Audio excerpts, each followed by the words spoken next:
This is the thing I talk about more than anything else. Of all the things I talk about, people asked me once, Larry, if you could only focus on one thing, there's nothing else you could change. If you could change one thing in New York State, one thing only, I would say strong entrepreneurial class. Mm-hmm. That is everything. That's the core. If you focus on small business, what New York State does is it bribes big business to come. Other states do also, but no one's better than New York State in this. We will literally say things like, come on in, big business.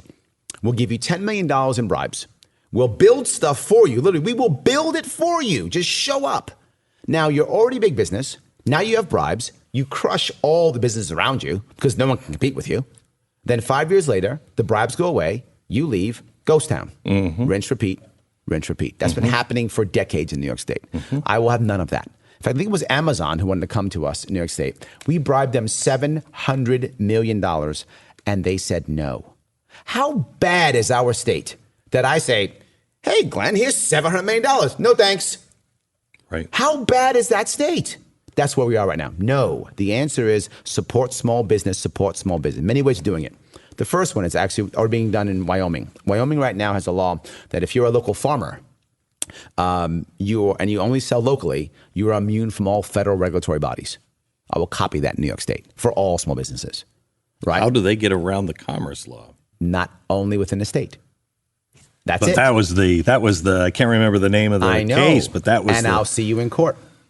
I'm okay. I will see you in court. Good for I don't you. have a problem. I will fight that Good all the way. For you. Absolutely. You changed that one decision Bingo. And everything changes. Absolutely. I will fight that all the way through. So small business, small farmers, if you don't sell outside of the state, boom. It also helps with something else. It helps with the idea of those who are internet sales having advantage over those who are not internet sales.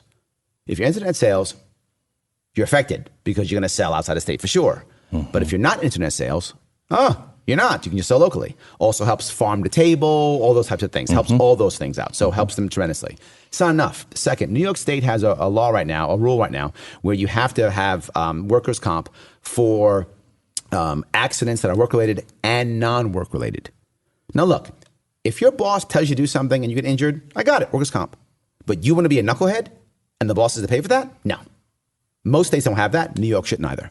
If you want to add that as a bonus for your people, you should be able to as an employer. I don't have a problem with you doing it if you think that will get you better talent. Please add that as a benefit if you think that's the right answer. But you shouldn't have to. Not just that, New York State has an insurance board. Most states don't have that. Our board is predatory. It literally hunts small businesses to extinction. I have people who I often go to fairs. And in a fair, there only will be the boss around. So I'll say, why is only the boss here? Why? Well, I can't afford any employees. Mm-hmm. Or, yeah, I have employees, but they telecommute from Pennsylvania. Mm-hmm. Wow, how bad is this state when that's the answer?